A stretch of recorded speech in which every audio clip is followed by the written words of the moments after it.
चंदर दास पिछला 48 घंटा से लापता है। स्कूल प्रशासन द्वारा बताओल गेल जे मध्याह्न भोजन के बाद 2 बजे विद्यालय में छुट्टी भ गेल छल। बच्चा सब घर चल गए लेकिन चंदर घर नहीं पहुंचल। 48 घंटा बीत जाए के बावजूद बच्चा के कोनो पता नहीं लगला से गोताखोर सब बगल के नदी में बच्चा के खोजे के प्रयास कर रहा है। पूरा मामला पर बीओ कैलाश यादव कहलन जे हेडमास्टर और शिक्षक पर मामला के लेल जांच के आदेश दिल गेल हन।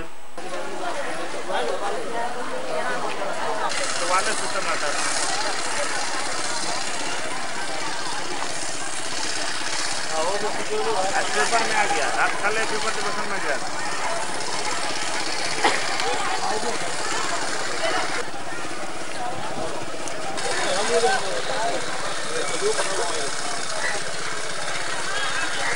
फौजी बैठ के खाना बाहर को वह करवाओ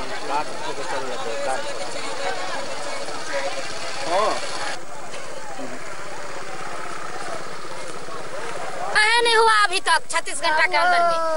मैडम और सर अपना लेटरिन के लिए शौचालय बंद ताला मार करके रखता है, विद्यार्थी को नदी में भेजता है। सर क्या है, सब विद्यार्थी के लिए शौचालय है कि मास्टर के लिए, और विद्यार्थी से लेटरिन साफ कराते हैं। उसमें टीचर का है अति चपरासी को कहा न कहता है साफ करने के लिए।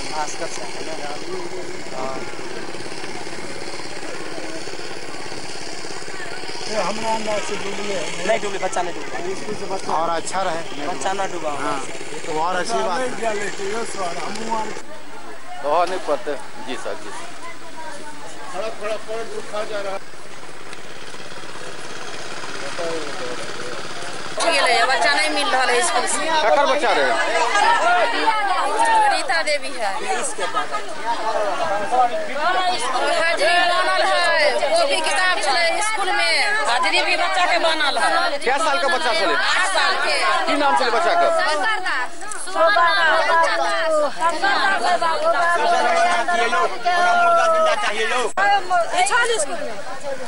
की भेले बच्चा खाना खा का बच्चा के खाना खेला के बाद अंदर गए, बस्ता छोड़ के बच्चा केनी गेले से कोई नहीं खोजल।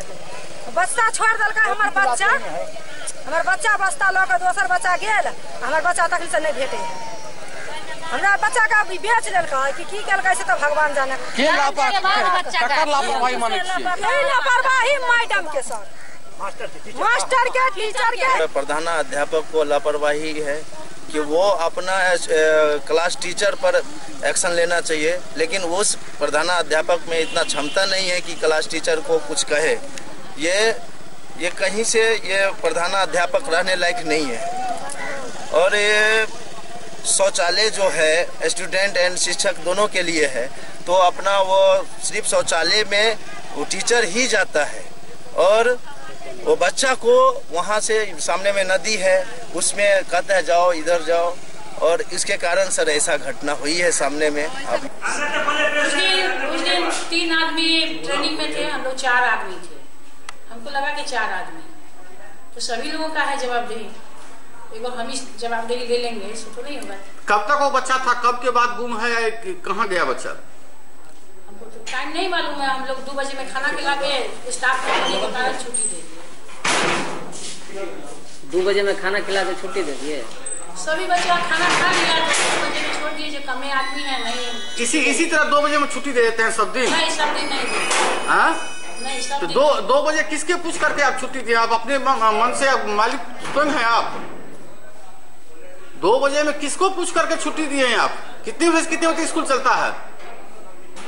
3 बजे तक बच्चा रहता है, 4 बजे तक हम लोग रहते हैं। तो 3 बजे तक बचा था, 2 बजे किस परिस्थिति में छुट्टी दिए हैं आप? कम स्टाफ रहने के कारण। तो कम स्टाफ रहने का आप स्कूल में भरे हुए हैं रजिस्टर में, 2 बजे छुट्टी बंद कर रहे हैं। तो हम लोग थे 4 बजे तक। आप लोग थे तो 2 बजे बच्चा का क्यों छुट्टी दिए हैं आप? बच्चा कहाँ गया, उसकी कोई जवाबदेही है आपके पास? हम लोग तो समझे कि छुट्टी दिए तो घर गया है। सब दिन भाई बहन के साथ घर जाता था। इसका मतलब आप प्रत्येक दिन कि हमको 8 बजे रात में पता लगा कि बच्चा नहीं मिल रहा है। इसका मतलब प्रत्येक दिन आप 4 बजे तक छुट्टी नहीं है, प्रत्येक दिन नहीं। जब सब स्टाफ रहते हैं तो 3 बजे देते हैं। तो कैसे आप मान लिए जो बच्चा घर गया होगा? सब दिन जाता था तो आज भी सोचे कि घरे गया होगा। लेकिन 4 बजे तक कोई नहीं खोजा। हम यहाँ से चले गए हैं 4 बजे के बाद, सभी लोग वहाँ पर बैठक हो रही थी, गाँव की महिला सब, तो वो लोग भी किसी को नहीं देखे, हम भी नहीं देखी, बरंडे पर। शौचालय सिर्फ आप लोगों के लिए है? शौचालय सिर्फ शिक्षक के लिए है? नहीं, फिर बच्चों के लिए भी है। तो फिर शौचालय में ताला क्यों मारा हुआ था? शौचालय में ताला क्यों मारा हुआ था? कल तो हम 12 बजे में बच्चा सबको हंगामा हो रहा था, तो बच्चा को छोड़ दिए, तब सब कुछ बंद करवा दिया। क्या नाम हुआ आपका? क्या नाम हुआ आपका? क्या नाम हुआ? श्रीमती गौरी मिश्रा। अब क्या है स्कूल में क्या है? HM है, लेकिन स्कूल तो सबको असिस्टेंट को भी लगा के ना चलता है, हम ही तो नहीं वो चलाते हैं। कम आदमी थे, 3 आदमी ट्रेनिंग में गए हुए थे, 3 गो स्टाफ, 4 आदमी थे, 7 आदमी हैं। सबको लगा के गया। ये कितनी क्लास चलता है आपका? कितना यहाँ पर कक्ष है? 8। कितना छात्र का नामांकन है यहाँ पर? हाँ, कोई ठीक नहीं है, 140, 150, 160, 170 आता है। नामांकन कितना है? 306। उपस्थिति कितना रहती है?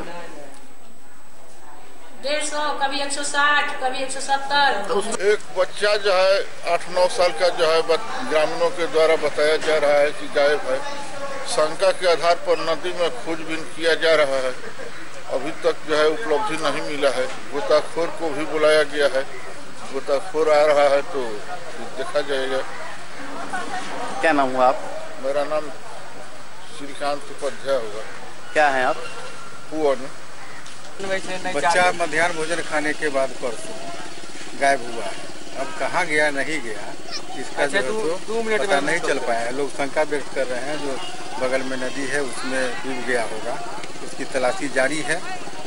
मिल जाने पर लेकिन अटेंडेंस बना हुआ है, मध्याह्न भोजन खाया है, उसके बाद बच्चा कहीं के कहाँ गया, इसकी मतलब तो शिक्षक का या प्रधानाध्यापक का लापरवाही माना जाए। सबसे बड़ी बात है सर, जो हो सकता है मध्याह्न भोजन के बाद वो शौचालय के लिए गया होगा, और यहाँ विद्यालय में शौचालय उपलब्ध है जिसमें कि तालाबंदी किया हुआ रहता है। तालाबंदी तो करना नहीं है, शौचालय को खोल करके रखना। ताला बंद था, शौचालय का ताला बच्चे के लिए ही शौचालय बनाया गया। क्या सर इस पर कोई कार्रवाई होगी? शिक्षक अगर यह जांच में आ जाएगा जो नहीं शौचालय बंद करके रखते हैं तो निश्चित रूप से उनके विरुद्ध कार्रवाई। अभी भी प्रधानाध्यापक के शिक्षिका को लोग बंधक बनाए हुए रूम में बंद किए हुए हैं, क्या किस तरह की कार्रवाई की जाएगी? ये घोर अनियमितता माना जा रहा है शिक्षक का। कार्रवाई तो उसमें जो है तो जांच के बाद है ना, ये अगर ये होगा जो दोष इनका जिसमें होगा, शिक्षक का हो, प्रधानाध्यापक का हो, तो उनके निश्चित रूप से कार्रवाई। लेकिन विद्यालय आने के बाद बच्चों गायब होता है, किसकी जवाबदेही है? बच्चे गायब होता है तो उसकी जवाबदेही शिक्षक और हेडमास्टर दोनों की है। तो ये मान रहे हैं तो इसका मतलब है कि क्लास टीचर और हेडमास्टर पर कार्रवाई होना तय माना जाए। अगर बच्चा जो है तो निश्चित रूप से अगर खो गया है तो उसके लिए जवाबदेही होनी चाहिए। जो भाई बच्चे आए तो अभिभावक तो भेजते हैं इसीलिए जो शिक्षक के पास, जो 4 बजे तक मेरा बच्चा वहाँ सुरक्षित है, और अगर नेग्लिजेंसी किए हैं, ध्यान नहीं दिए हैं तो निश्चित रूप से उनका दोष। और उस दिन मात्र 2 बजे आपकी हेड मिसेस कर रही है, 2 ही बजे छुट्टी दे दिया गया था। ये क्या नियम, हेड मिसेस का नियम चलता है कि विद्यालय के कोई नियम कायदा कानून भी है? विद्यालय हेड मिस्ट्रेस के नियम से नहीं चलता है, तो सरकार का जो नियम है तो वो अपने मन से बोले हैं जो 2 बजे में ही हम छुट्टी दे दिए थे, कि किन की अनियमितता माना जाए? हेडमास्टर। किस तरह की कार्रवाई होगी इस पर? आप लोगों के द्वारा संज्ञान में लाया गया है, उनसे तहकीकात करके उनकी जो कार्रवाई है तो लिखते हैं। दरअसल ये परसों की घटना है। मेरे यहाँ फ्लड प्रभावित एरिया है, बाढ़ के कारण थलवारा पंचायत के विद्यार्थी हिचोल में ही आकर के पढ़ाई करते हैं। पहले पुल नहीं था, उससे पहले इसका एडमिशन यहाँ हुआ था, और लगातार इस विद्यालय में आकर के अपना अटेंडेंस बना करके पढ़ाई लिखाई करता था। मिड डे खाने के बाद 2 बजे से बच्चा यहाँ से निकल चुका है बाथरूम करने के लिए नदी किनारे, जैसे कि पता चला है, और यहाँ लड़का नहीं मिल रहा है। हम लोग परसों से खोजबीन में लगे हुए हैं, और स्कूल प्रबंधक का काफ़ी लापरवाही है, क्योंकि बाथरूम में ताला लगा हुआ है। बाथरूम रहते हुए भी बाथरूम में बच्चे को नहीं जाने देते हैं, जिसका 5-6 बाथरूम है, और जिस कारण बच्चे नदी किनारे जाते हैं, और यहाँ न बाउंड्री वाल है कुछ है, और बच्चा नदी में डूब गया। ये मतलब इस पे हेड मिस्ट्रेस पर में कार्रवाई होना चाहिए, एकदम होना चाहिए। हेड मिस्ट्रेस पे होना चाहिए, टीचर्स पे होना चाहिए, प्रबंध समिति के मेंबर्स पे होना चाहिए। क्या लगता है भैया कि आज अगर शिक्षक सजग होते तो क्या ये घटना ऐसा घटना कभी नहीं हो सकता था। सेंट थॉमस स्कूल द्वारा पॉलिथीन बैन के लोग एक जागरूकता रैली निकालल गेल। सेंट थॉमस पब्लिक स्कूल द्वारा पॉलिथीन पर बैन के लोग एक जागरूकता रैली निकालल गेल। दरअसल पॉलिथीन से होय वाला नुकसान के बारे में आई जागरूकता रैली में विस्तार से बतायल गेल।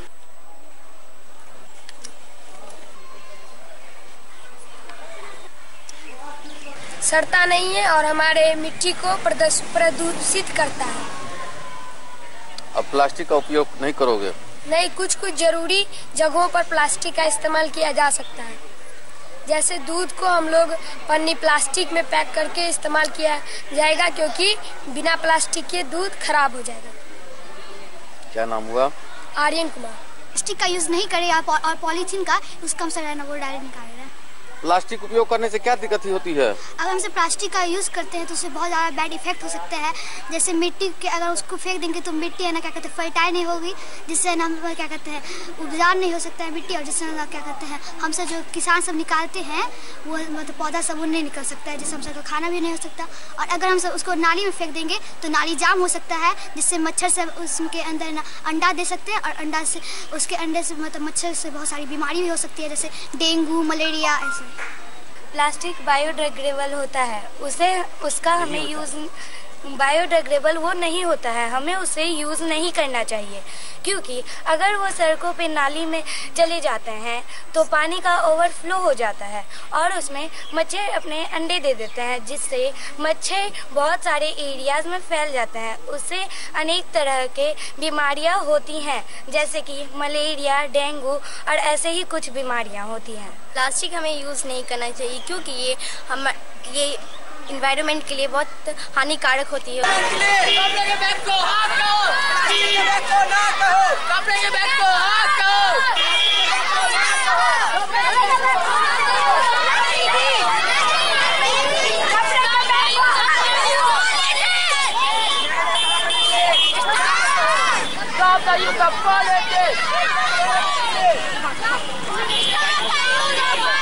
आज 14 दिसंबर है। सब कोई जानते हैं कि आज से बिहार सरकार ने पाबंदी लगा दी है पॉलीथीन के प्रयोग पर।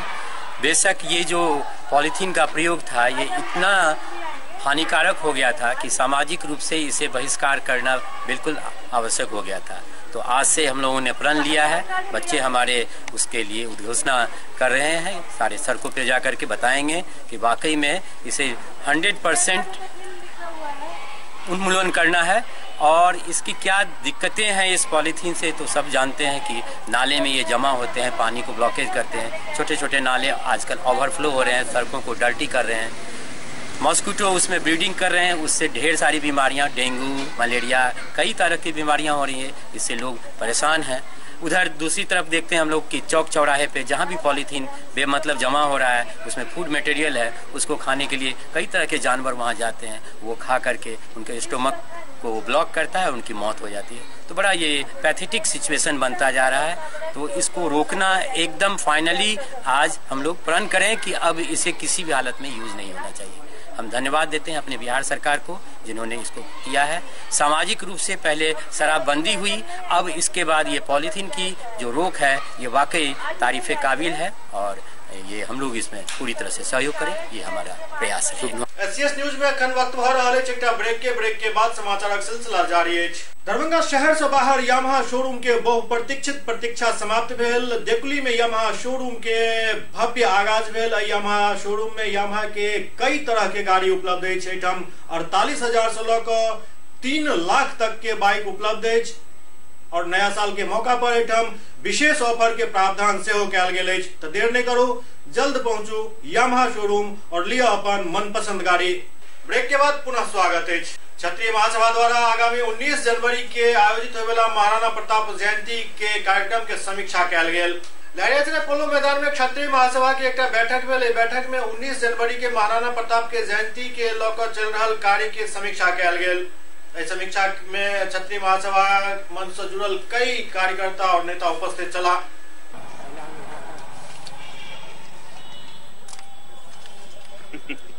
पहला अखिल भारतीय क्षत्रिय महासभा दरभंगा की ओर से विधि प्रकोष्ठ की एक बैठक की आहूति की गई है, जिसका मुख्य उद्देश्य है 19 जनवरी 2019 महाराणा प्रताप की पुण्यतिथि के अवसर पर सभा का जो आयोजन किया गया है, उस सफलता के लिए विद्वान अधिवक्ता संघ की आज बैठक किया गया है। क्षत्रिय महासभा के विधि प्रकोष्ठ की एक बैठक यहाँ पोलो ग्राउंड में आहूत की गई, जिसका मुख्य विषय है कि 19 जनवरी को वीर शिरोमणि स्वर्गीय महाराणा प्रताप जी का पुण्यतिथि अच्छे से अच्छे ढंग से हम लोग किस तरह से जो मेडिकल ग्राउंड में आहूत की गई है मनावें, उसी के विषय में वही एजेंडा है और उसी पर हम लोग विचार विमर्श कर रहे हैं। और इसी में यह तय हुआ अभी सर्वसम्मति से कि हम लोग गांव देहात शहर जहां तक संभव हो लोगों से संपर्क साधे और संपर्क साध के लोगों को इस प्रोग्राम के विषय में अवगत करावे। आज पोलो फील्ड में हम विधि प्रकोष्ठ के श्री डॉक्टर अशोक बाबू के अध्यक्षता में एक बैठक आयोजित किए हैं, जो महाराणा प्रताप के की पुण्य स्मृति मेडिकल कैंपस में आहूत की गई है। अखिल भारतीय क्षत्रिय महासभा के तत्वावधान में दरभंगा जिला विधि प्रकोष्ठ की बैठक आज हुई। महाराणा प्रताप के पुण्यतिथि के अवसर पर 19 जनवरी को मेडिकल ग्राउंड में उनकी पुण्यतिथि मनाई जाएगी। उसी पर विचार विमर्श के लिए आज यहाँ बैठक हुई है और सब लोगों ने सर्वसम्मत से फैसला लिया है कि इस प्रोग्राम को बहुत बढ़िया से किया जाए। समस्तीपुर जिला के कल्याणपुर के लदौड़ा पंचायत में जनता दल यूनाइटेड के एक कार्यकर्ता सम्मेलन आयोजित किया गया। समस्तीपुर जिला के कल्याणपुर प्रखंड क्षेत्र के लदौड़ा पंचायत के रामपुर गांव में जनता दल यूनाइटेड के कल्याणपुर प्रखंड और वारिसनगर प्रखंड के कार्यकर्ता के सम्मेलन आयोजित किया गया। इनमें कल्याणपुर प्रखंड एवं वारिसनगर प्रखंड के कार्यकर्ता सम्मेलन में बढ़ चढ़ कर हिस्सा लेन। इस मौका पर बिहार सरकार के भवन निर्माण मंत्री महेश्वर हजारी के साथ कई कार्यकर्ता बैठक में मौजूद चला। बैठक में दोनों प्रखंड के विकास पर चर्चा किया गया। संगे आगामी 2019 के लोकसभा चुनाव के मद्देनजर स्थानीय विधायक कई निर्देश दिलन। इस मौका पर गोपालपुर पंचायत अंतर्गत अवस्थित प्राथमिक स्वास्थ्य उप केंद्र के जायजा लेके आश्वासन से मंत्री द्वारा दिल गए। जनता दल यूनाइटेड का मीटिंग है, कार्यकर्ता बैठक है। इसमें हमारे पूरे विधानसभा क्षेत्र के कल्याणपुर विधानसभा क्षेत्र का, इसमें सभी पंचायत अध्यक्ष हैं और जो अन्य पदाधिकारीगण हैं, सभी पदाधिकारीगण आए हुए हैं। और बिहार सरकार की तरफ से, बिहार जनता दल यूनाइटेड की तरफ से वहाँ से पर्यवेक्षक भी आए हुए हैं। उनकी अध्यक्षता में यहाँ बैठक चल रही है और हम लोग अपने पार्टी के विस्तार, पार्टी का संगठन की मजबूती, पार्टी में जो आगे किस तरह से विस्तार हो, पंचायत स्तर तक, वार्ड स्तर तक, इसी की समीक्षा बैठक से बैठक चल। वहाँ की उस पंचायत की समस्या के बारे में वहाँ के कार्यकर्ता या वोटर या सपोर्टर उनका बैठा उनको सूचित करते हैं। बहुत बात को अपने मन में पी के उनको बैठना पड़ता है। आज जो बैठक है वो हमारे राष्ट्रीय अध्यक्ष जी का निर्देशानुसार है, क्योंकि विधानसभा बाजार आज चौथी विधानसभा हम लोग पंचायत अध्यक्ष और पंचायत के प्रभारी जो बनाए जाते हैं, जो पहले बनाया जाता था जिला का प्रभारी और जिला प्रखंड का प्रभारी, प्रखंड अध्यक्ष। आज हम लोग पंचायत के प्रभारी बनाए हुए हैं, पंचायत अध्यक्ष है। हम लोग का आगे जो पंचायत का बूथ स्तर तक जो हमारी कठिनाइयाँ होती है उसको दूर करने के लिए, कैसे हमारे जनता वहाँ तक पहुँच पावे, इसके लिए हम लोग आज पंचायत अध्यक्षों को बुलाए हैं, उनकी समस्या को सुने। बिजली विभाग की लापरवाही से सुपौल में फिर एक बिजली मिस्त्री के जान चल गई। सुपौल के जदिया थाना क्षेत्र के कोरियापट्टी पंचायत के हीरापट्टी गांव में ट्रांसफार्मर के जम्पर खोले के दौरान बिजली के खंभा पर चढ़ते बिजली के जोरदार झटका लगला से बिजली मिस्त्री के मौत हो गई। सुपौल थाना क्षेत्र के बसबिट्टी वार्ड नंबर 8 निवासी रामचंद्र ठाकुर के 30 वर्षीय पुत्र अशोक ठाकुर बिजली के ठेकेदार के अंदर बिजली रिपेयरिंग के काम करे चला। जदिया थाना के हीरापट्टी गांव में ट्रांसफार्मर में लागल 11,000 विद्युत सप्लाई संयंत्र के जम्पर खोले के क्रम में उनका करंट लग गई, जैसे उनकी मौत हो गई। बिजली के करंट से प्राइवेट मिस्त्री के मौत से परिजनक गुस्सा फूट गेल। अनुमंडलीय अस्पताल त्रिवेणीगंज के सामने NH 327 पर शव राख घंटों प्रदर्शन कयल गेल। आरोप है जे शटडाउन मंगला के बावजूद लाइन नहीं काटल गेल छल। हेलो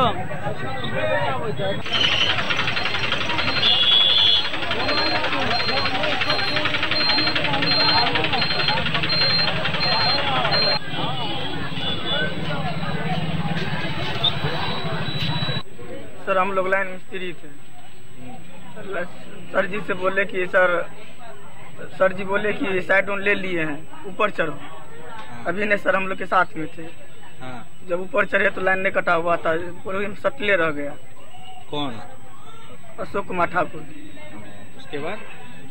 उसके बाद हम लोग वहाँ का पब्लिक आया, मटीरियल का दिया शरीर पे, गड्ढा खून के गाड़ने का भी प्रयास किया कि टंगड़ी से नीचा, लेकिन कुछ साधन नहीं हुआ। तो हम लोग वहाँ हम चिल्लाने लगे कि ना हॉस्पिटल लेके चलिए, हॉस्पिटल लेके चलिए। तो वहाँ से हम हॉस्पिटल आए तो यहाँ बोला कि नया डेट कर दिया। 10 लाख टका कम से कम देना चाहिए। तब होगा। मांग और क्या रहेगा? हम लोग का गरीब आदमी है, इनके माँ बाप भी बीमार है।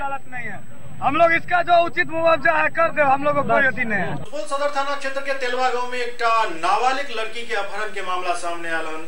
सुपौल सदर थाना क्षेत्र के तेलवा गांव से एक नाबालिग लड़की के अपहरण के मामला सामने आयल। इस संबंध में पीड़ित पिता थाना में आवेदन दकर बेटी के सकुशल वापसी के मांग और दोषी के विरुद्ध कार्रवाई के मांग कयलनि अछि। पीड़ित परिजन के कहबै जे उनक बेटी बाजार से सामान ले के लेल गेल छली, जाहि समय हुनकर छोट भाई सेहो साथ में छल, लेकिन बीच रास्ता में बाइक सवार 4टा युवक हुनक मुंह बंद कऽ कऽ उठा लेलक। जखन बच्चा शोर मचेलक तऽ बाइक सवार लड़की के बाइक पर लऽ कऽ फरार भऽ गेल। परिजनक कहबै जे आरोपी में से एकटा युवक के पहचान भऽ गेल अछि, जेकरा विरुद्ध थाना में लिखित शिकायत देल गेल। मामला के गंभीरता के देखैत पुलिस जांच शुरू कऽ देने अछि।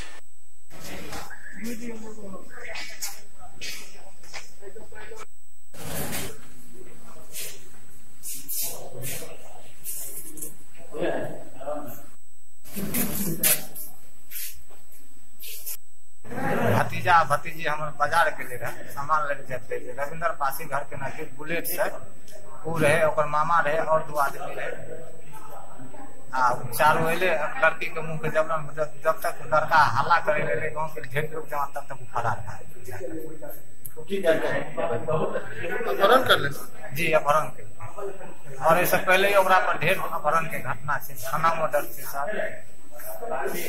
थाना में शिकायत कला जी, शिकायत किया है कहीं? थाना में किया सर। ललितराय मिथिला विश्वविद्यालय में अनुकंपा पाल्य के धरना प्रदर्शन लगातार 16 दिन जारी छल।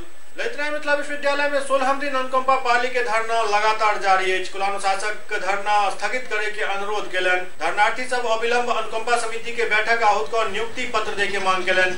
कुलानुशासक अजित कुमार चौधरी धरनार्थी 100 के बैठक में अनुकंपा के नियुक्ति हेतु हरी झंडी मिले के बाद क्रियान्वयन के प्रक्रिया शुरू होने के बाद धरना स्थगित करे के अनुरोध केलन। लेकिन अनुकंपा पाली सब बिना नियुक्ति पत्र के धरना समाप्त नहीं करे के प्रण लेने छथि। आज हमारे धरना प्रदर्शन का 16वां दिन है। माननीय प्रोक्टर साहब हमारे बीच में आए। उन्होंने विश्वविद्यालय में 21/12/2018 को सीनेट की प्रस्तावित बैठक के मद्देनजर हमसे अनुरोध किया कि 21/12/2018 तक सीमित कार्यरत बल के होने से दूसरे किसी और मामले पर फिलहाल संज्ञान लेना कठिन है। इसीलिए अगर संभव हो तो हम लोग अपने आंदोलन को स्थगित कर सकते हैं और कुछ समय विश्वविद्यालय प्रशासन को दें। और उन्होंने ये भी आश्वस्त करवाने की कोशिश की कि हमारे नियुक्ति संबंधित जो भी बिंदु थे उस पे जो है सिंडिकेट ने भी अपनी हरी झंडी दिखा दी है और हमारे नियुक्ति में अब किसी तरह का अड़चन या बाधा नहीं है और हमारे नियुक्ति को यथाशीघ्र कर दिया जाएगा। क्या आप लोग अपना ये आंदोलन समाप्त कर रहे हैं? नहीं, हम सभी साथियों ने माननीय प्रोक्टर साहब के अनुरोध पर विचार किया और विचारोपरांत हम सब साथियों ने सामूहिक रूप से फैसला लिया है कि जब सिंडिकेट ने हरी झंडी दिखा दी किसी तरह का कोई अड़चन नहीं है। तो हम सभी साथियों का मत है कि माननीय कुलपति महोदय के आदेश से माननीय कुल सचिव महोदय जो है अविलंब अनुकंपा समिति की बैठक आहूत करें। उस बैठक में सभी योग अभ्यर्थियों की नियुक्ति पर जो है स्वीकृति मिल जाए और उस स्वीकृति मिलने के उपरांत अगर विश्वविद्यालय प्रशासन हमें कोई लिखित रूप से आश्वासन देते हैं अधिसूचना जारी करने से संबंधित, उस पर पुनः हम सभी साथी विचार करेंगे और उस विचार से प्रशासन को इतला करेंगे। मेरा सवाल ये है कि उन्होंने जो आश्वासन दिया है कि धरना आप लोग समाप्त, आज आप लोग धरना समाप्त कर रहे हैं? जी नहीं। आप लोग का धरना अनवरत जारी रहेगा? जी, अनवरत जारी रहेगा। कब तक जारी रहेगा? जब तक नियुक्ति पत्र हाथ में नहीं मिलेगा, ये हमारी मांग है। सिंडिकेट के फैसले के उपरांत हम सभी साथी फिलहाल चाहते हैं कि अति शीघ्र अनुकंपा समिति की बैठक आहूत की जाए। सब दिन के बाद अब ये जो अनुकंपा के आधार पर अपने अभ्यर्थी हैं उनके और विश्वविद्यालय के प्रिंसिपल में अब कोई नीतिगत अंतर नहीं है। जो कब से किसका होना चाहिए, कौन इसमें सब ये सब समस्या का समाधान हो चुका है। क्वालिफिकेशन में भी है या जो भी वर्णित है सारे लोग जानते हैं, कोई गोपनीय नहीं है और सहमत भी है। एक ही लोगों को होता है क्या जो फिर हम आंदोलन से उठ जाएंगे तो हमारा फिर काम धीमा पड़ जाएगा, लेकिन ऐसा नहीं होता। कल ये भी हमारे विश्वविद्यालय का अंग बनेंगे। इसके बाद जिस दिन चिट्ठी मिल जाएगी तो उसके आ जाएंगे हम शासन में। तो हमने इन लोगों को कहा है क्या जो आप किसी भी संगठन में ऐसा नहीं होता है कि जहाँ बैठे हो वहाँ अपॉइंटमेंट लेटर हाथ में दे दिया जाए तभी उठें, ऐसा नहीं होता है। आप लोगों को विश्वविद्यालय पर अब विश्वास करना चाहिए। आप विश्वविद्यालय और पूरा सिंडिकेट आपके मांग को लेकर के तो काफी चिंतित और चाहता है कि कर दें। और दूसरा है क्या सीनेट है पूरा, जितना जो जिस बड़ी से काम होगा उसमें क्वेश्चन आंसर ही लोग जाके देख सकते हैं। उसका क्वेश्चन आंसर जिसका बुकलेट निकल के बढ़ता है होगा नहीं। तो हमारे घर के बच्चे हैं, हमने उनको गार्जियन के तौर पर भी कहा जो भाई जब आप ये देखें जो यूनिवर्सिटी 2 कदम आगे बढ़ा चुकी है, आप भी कल हमारे एम्प्लॉई बनेंगे तो आप भी थोड़ा सा इसको रख लें। मांग नहीं होने पर आपका जो ये संवैधानिक अधिकार ये थोड़े आपसे वंचित हो जा रहे हैं जो हम उसको बाद हम आंदोलन नहीं कर सकते हैं। इसलिए आपको इस पर में विचार करके आंदोलन समाप्त पर सोचना चाहिए। विश्वविद्यालय ने क्या इन लोग को आश्वासन दिया है, कैसे लोग धरना समाप्त करेंगे? विश्वविद्यालय का आश्वासन ये हो चुका है कि अपॉइंटमेंट होगा कि नहीं होगा, उसके लिए कितने पद पर होगा, ये कई समस्याएं थी, क्या क्वालिफिकेशन होगा, उसमें बीच में कई माने कंफ्यूजन वाला पॉइंट था, वो सब का सेट राइट हो चुका है। अब है सिर्फ एक्सक्यूशन की प्रक्रिया जो मान लीजिए उसका जो कमिटी है उसकी बैठक हो और उसका जो ऑफिशियल वर्क है वो पूरा हो। अब नीतिगत निर्णय में विश्वविद्यालय और ये अनुकंपा के जो अभ्यर्थी हैं अनुकंपा ज्यादा उसमें कोई अंतर नहीं रह गया। विश्वविद्यालय ने क्या आश्वासन दिया है? आश्वासन दिया कि यथाशीघ्र कर दिया जाए। कब तक? शीघ्र। इसका तो डेट चूंकि कहना ऑफिस के आधार पर हम नहीं कर सकते हैं, लेकिन हमको नहीं लगता है जब 1 महीना चूंकि 21 तक तो सीनियर तक संभव नहीं है। उसके बाद हमको लगता है तो मैक्सिमम 1 मंथ के अंदर, ये भी नहीं कहते हैं जो हम क्योंकि ऑफिशियली प्रक्रिया हम नहीं समझते कि क्या होगा, लेकिन हमको लगता है कि मैक्सिमम 1 मंथ में। आप कह रहे हैं कि नए साल में ही नए साल में हो जाए, गारंटी हमको लगता है। आप आश्वासन दिया है सिर्फ आप नहीं, अभी आप विश्वविद्यालय मैं सिंडिकेट का सदस्य भी हूँ सर, आप आश्वासन दिया है तो क्या ये आश्वासन मानने के लिए तैयार हैं? सब बच्चे हैं घर के, सब मानने के लिए होता है। जब वो जो बचपना में होता है कि जहाँ थोड़ा सा ये होगा जो विचार है विचारने का मौका भी देना चाहिए। ये विचार के हम कहें जो हम लोगों से फिर बात करें। SCS न्यूज के अंक में अगला अंक में फिर कुछ और समाचार संग उपस्थित है। तब तक अपने सब देखते रहो SCS न्यूज। नमस्कार।